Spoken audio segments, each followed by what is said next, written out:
Red టీవీలో మీ వ్యాపార ప్రకటనల కోసం ఈ నంబర్ ని సంప్రదించండి 6281747728. Hi viewers, welcome to our channel. ప్రస్తుతం మనతో పాటు సీనియర్ జర్నలిస్ట్ దామ బాలా సార్ అన్నారు, వారితో మాట్లాడారు. నమస్కారం సార్. సార్, ఆపరేషన్ పిఠాపురం మొదలు పెట్టాడు మన జగన్మోహన్ రెడ్డి గారు. సో ఈసారి ఎలాగైనా పవన్ కళ్యాణ్ గారిని అక్కడ ఓడించాలన్న ఒక ప్రయత్నం అయితే కనిపిస్తుంది. అందుకే త్రిముఖ వ్యూహం పన్నారు అంటున్నారు. అసలు పిఠాపురంలో జగన్ గారి ప్లాన్ ఏంటి సార్? జగన్ ప్లాన్ పవన్ ఓడించడమే. ఎందుకంటే పవన్ ప్రతిసారి జగన్ నిన్ను అధపాతాళానికి తొక్కేస్తా ఇలా మాట్లాడుతున్నాడు కదా. సో అందుకని పవన్ కళ్యాణ్కి వేరే అజెండానే లేదు, తను గెలవాలనే అజెండా కూడా లేదు. పవన్ కళ్యాణ్ అజెండా అంతా కూడా జగన్ ఓడించే అజెండానే ముందు నుంచి. అందుకని అతను చంద్రబాబుతో పొత్తు పెట్టుకున్నాడు. చంద్రబాబుని ముఖ్యమంత్రి చేయాలనేది కూడా పవన్కి ఏమి లేదు.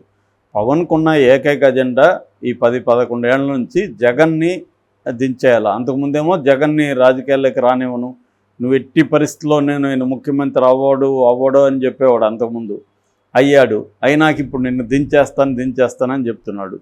దాని మీద మీమ్స్ కూడా వచ్చాయి. అంటే ముసలోడయ్యే వరకు కూడా ఇదే డైలాగ్ చెప్తుంటాడు పవన్ జగన్ ఎట్టి పరిస్థితుల్లో నేను ముఖ్యమంత్రి కానీనని లేదా దించేస్తానని చెప్తూ ఉంటాడని మీమ్స్ కూడా వచ్చాయి. సో ఆ రకంగా అంత కక్షగట్టి జగన్ని ఓడించడమే, తాను అధికారంలోకి రావాలా, తమ పార్టీ అధికారంలోకి రావాలని ఎవరన్నా కోరుకుంటారు. కానీ ఎవడో ఒక్కడిని మాత్రం ఓడించేది జీవిత లక్ష్యంగా పవన్ పెట్టుకున్నట్టుగా కనబడుతుంది అది జగన్ని. సో ఏదేమైనా దానివల్ల జగన్ కానీ వైసీపీ కానీ పవన్ కళ్యాణ్ని టార్గెట్ చేసి ఈసారి అసెంబ్లీ మీట్లు ఎక్కనివ్వకూడదు ఇతన్ని అని వాళ్ళు కూడా గట్టిగా నిర్ణయం తీసుకున్నారు. అందుకే పవన్ కూడా లేట్ చేశాడు, ఎక్కడ నిలబడుతున్నాడో చెప్పలేదు. చాలా రకాల లీకులు ఇచ్చాడు. భీమవరం ఇచ్చాడు, తర్వాత తిరుపతి ఇచ్చాడు, గాజువాక్ ఇచ్చాడు, ఫైనల్గా ఇది ఇచ్చాడు. మధ్యలో కాకినాడ నుంచి ఎంపీ అన్నారు. ఇప్పుడు కూడా అతను ఎంపీ అనేది కొట్టిపారేయట్లేదు, పెద్దలతో చర్చిస్తానని మొన్న కూడా అన్నాడు. సో ఇప్పటికి కూడా ఆప్షన్ ఉంది. అంటే మేబీ పవన్ కళ్యాణ్కి కూడా డౌట్ ఉన్నట్టుంది, మనల్ని ఇక్కడ అసెంబ్లీలో అడుగుపెట్టనీకపోతే కనీసం మనం పార్లమెంట్కి వెళ్తే అక్కడేమన్నా రేపు పొద్దున్న లక్ ఉంటే అక్కడ మంత్రి అయిపోవచ్చు అన్న ఆలోచన కూడా ఉంది. అవ్వచ్చు అవ్వకపోవచ్చు, మంత్రి చెప్పలేం, కానీ ఛాన్స్ అయితే ఉంది. సో అందువల్ల పవన్ కళ్యాణ్ ఓడించడానికి ఇప్పుడు పిఠాపురంను ఎంచుకున్నాడు కాబట్టి పవన్ కళ్యాణ్, జగన్ అక్కడ ఒక త్రిముఖ వ్యూహం అని చెప్తున్నారు. త్రిముఖ వ్యూహం అంటే ఏం లేదు, 3 మండలాలకి 3 పెట్టాడు. దాని ద్వారా అక్కడ సోషల్ ఇంజనీరింగ్ అప్లై చేస్తున్నాడని చెప్తున్నారు. బేసిక్గా అక్కడ 3 మండలాలు ఉన్నాయి, గొల్లప్రోలు, యూ కొత్తపల్లి, పిఠాపురం. సో పిఠాపురంలో వంగ గీత, ఆమె ఇన్ఛార్జ్. అక్కడ పిఠాపురం మండలం కూడా ఆమెకి ఇచ్చారు, దాన్ని చూసుకోమని. ఎందుకంటే వంగ గీతనే ఇక్కడ పోటీ చేస్తుంది. రెండవది గొల్లప్రోలకి కురసాల కన్నబాబుని తీసుకొచ్చారు. యూ కొత్తపల్లికి దాడిశెట్టి రాజా మాజీ మంత్రి, ఆయన్ని తీసుకొచ్చారు. ఈ 3టికి 3 పెట్టారు. దీని కాకుండా ఓవరాల్గా ఉభయ గోదావరి జిల్లాల రీజనల్ ఇన్ఛార్జ్ అయిన పెద్దిరెడ్డి రామచంద్రరెడ్డి కొడుకు మిథున్ రెడ్డిని ఇన్ఛార్జిగా పెట్టారు. ఆయన ఆధ్వర్యంలోనే జగన్ని ఓడించే కార్యక్రమం ఆయనకు అప్పగించారు. అక్కడేమో కుప్పంలో వాళ్ళ నాన్నకు అప్పగించారు, ఇటు లొకేషన్ ఏమో మన విజయసాయి రెడ్డికి అప్పగించారు. అలాగా ఒక్కొక్కరు టాప్ లీడర్స్కి అప్పగించినట్టు కనబడుతుంది. ఇక ద్వారంపూడి చంద్రశేఖర్ రెడ్డికి ఏమో పోల్ మేనేజ్మెంటు, డబ్బులు పంచడం, ఇతర వ్యూహాలు వేయడం అవన్నీ కూడా ఇచ్చారు. సో ఇది త్రిముఖ వ్యూహం అని చెప్తున్నారు. ప్రధానంగా ముద్రగడ పద్మనాభాన్ని ఉపయోగించుకొని కాపుల్ని చీల్చడం. ఎందుకంటే పిఠాపురంలో కాపుల సంఖ్య దాదాపు 92,000 ఉంటుందని చెప్తున్నారు. మొత్తం 2,28,000 వరకు ఓట్లు ఉంటాయి. అందులో కాపులు 91,000-92,000 ఉన్నాయి. ఇక సో కాబట్టి పవన్ కళ్యాణ్ నిలబడడానికి ఎంచుకోవడానికి కూడా అదే కారణం. సో అతనైతే వేరేదేదో చెప్పాడు, కానీ నిన్న నేను అప్పుడే నిలబడి ఉండేవాడిని ఏదో చెప్పాడు. పిఠాపురం నా జన్మస్థలం, ఇక్కడే ఉంటాను, అదేంటి శ్రీపాద వల్లభస్వామి క్షేత్రం ఇది ఏదో మాట్లాడాడు, నన్ను గెలిపిస్తే ఇక్కడే ఉండిపోతానని చెప్పాడు. దానికి కౌంటర్గా వైసీపీ కూడా ఇతను గెలిపిస్తే అసలు అపాయింట్మెంట్ దొరుకుతుందో చూడండి మీకు, ఒకడు ఆల్రెడీ బాలకృష్ణ ఇలాగే ఉన్నాడు, ఇతను ఇక్కడ ఉండడు, అసలు సినిమాల్లోకి వెళ్ళిపోతాడు, మళ్ళీ వెళ్ళినాక మీకు అసలు మీ ఎమ్మెల్యేని కలవాలంటే కూడా మీకు ఎవరికి ఫోన్ చేయాలో కూడా తెలియదు మీకు అని చెప్తున్నారు. ఈవెన్ అక్కడ ఇప్పుడు తెలుగుదేశానికి ఇన్ఛార్జిగా ఉంటున్న వర్మ కూడా ఇప్పటివరకు నేను పవన్ కళ్యాణ్ కలవలేదు, 2004లో కలిశాను, 2014లో కలిశాను, మళ్ళీ కలవలేదని ఆయన కూడా చెప్తున్నారు. సో ఇటువంటి ఒక కాంటెక్స్ని వాళ్ళు క్రియేట్ చేస్తున్నారు. రెండోది ఏంటంటే అక్కడ కాపులు 92,000 అనుకుంటే బీసీలు కూడా 85,000 మంది దాకా ఉన్నారు, ఎస్సీలో ఒక 30,000 మంది ఉన్నారు. సో ఇప్పుడు వైసీపీ ఫోకస్ అంతా కూడా సోషల్ ఇంజనీరింగ్ ఫోకస్ ఈ బీసీల మీద, ఎస్సీల మీద. వీళ్ళు ఒక అంటే 1,15,000 అవుతారు ఇద్దరు కలిస్తే. దీన్ని కానీ టార్గెట్ చేస్తే ఎట్లాగూ కాపుల ఓట్లు మనకు కొంత వస్తాయి. ఎందుకంటే వంగగీత కూడా కాపు కాబట్టి ఆమె గతంలో 2009లో కూడా అక్కడ నుంచి ప్రజారాజ్యం పార్టీ తరఫున గెలిచింది. సో ఆమెకు అక్కడ ఏరియాలో పట్టుంది, ఆమెది ఎప్పటి నుంచో అక్కడ నేటివ్ ప్లేస్ కాబట్టి లోకల్ నాన్నొకలు కూడా వీళ్ళు ఇప్పుడు తీసుకొస్తున్నారు.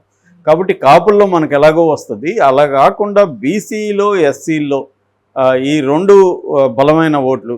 బీసీ 85,000, అందులో మళ్ళీ బీసీల్లో పద్మశాలి 25,000, సెట్టిబుల్జ్ 30,000, మత్స్యకార ఫిషర్మెన్ కమ్యూనిటీ అదొక 30,000 ఉన్నారు. అందుకని ఈ కమ్యూనిటీస్ మీద ఫోకస్ చేసి ఎస్సీ కూడా 30,000 ఉన్నారు. ఎస్సీలో కూడా మాలల శాతం అక్కడ ఎక్కువ ఉంది మాదిగల కంటే. సో నేచురల్గానే మాలలు వైసీపీ వైపు మొగ్గు చూపుతుంటారు.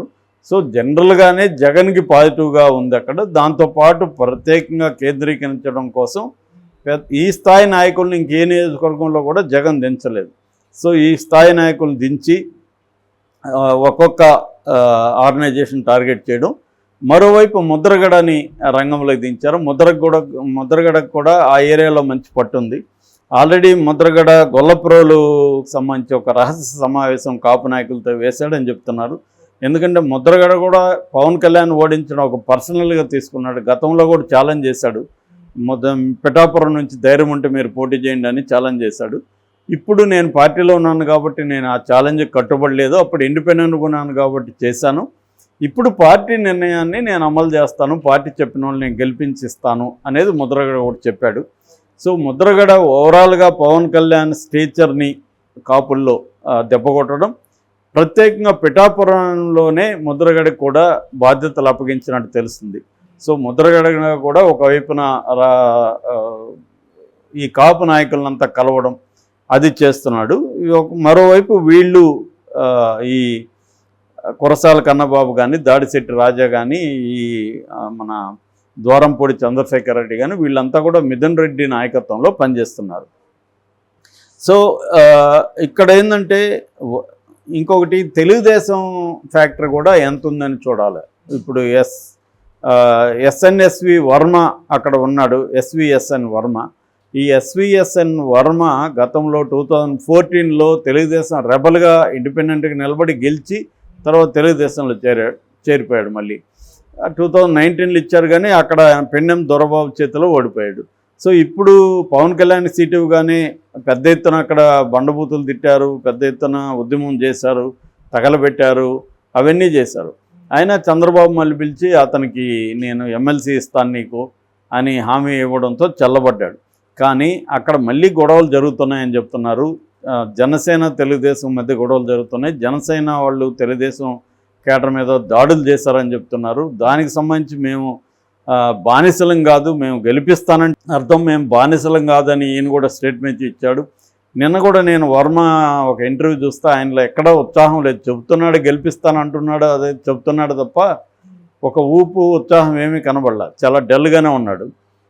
నాకు జనం లేకపోతే వ్యతిరేకత కూడా ఉంటుందండి, అయినా నేను చెప్తాను అంటున్నాడు. కానీ ఖచ్చితంగా ఆయన చెప్పినా కూడా పవన్ కళ్యాణ్ గెలిపించడానికి చాలామంది తెలుగుదేశం కేడరు అక్కడ ఉత్సాహంగా లేనట్టుగా వార్తలు వస్తున్నాయి. ఆ రకంగా అది కూడా పవన్ కళ్యాణ్కి నెగిటివ్. ఎవరైతే యాంటీగా ఉన్నారో వాళ్ళందరి మీద కూడా వైసీపీ ఫోకస్ చేసి ఆ స్థాయి లీడర్లంతా కూడా తమ వైపు తిప్పుకోవడానికి ట్రై చేస్తుంది. ఎందుకంటే పవన్ కళ్యాణ్ మీద, జనసేన మీద కోపం ఉంది కాబట్టి.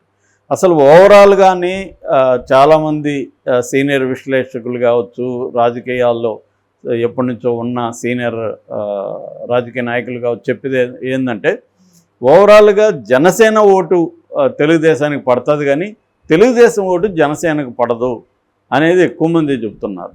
సో అందువల్ల కూడా పవన్ కళ్యాణ్కి ఇబ్బంది కలగచ్చు అని. ఏదేమైనా జగన్ మరి ఫోకస్ చేశాడు. పవన్ కళ్యాణ్ ఏమో నన్ను ఈ ప్రజలు ఇక్కడికి రావద్దంటున్నారు, మీరు రాష్ట్రాన్ని చూసుకోండి, మేము మిమ్మల్ని చూసుకుంటాం అంటున్నాడు. నిజంగా అదే పవన్ కళ్యాణ్ నమ్మి అక్కడికి పోకపోతే మాత్రం డేంజర్ అయ్యే అవకాశాలు అయితే ఉన్నాయి. పవన్ కళ్యాణ్ అక్కడ ఫోకస్ చేయాలి, అక్కడ నిలబడి తను కొట్లాడితే తప్ప గెలిచే పరిస్థితి అంత ఈజీగా అయితే లేదు. ఇది వదిలేసి నేను రాష్ట్రం అంతా తిరుగుతానంటే అసలుకే మోసం వచ్చే పరిస్థితి అయితే ఉంది. Okay sir, thank you so much.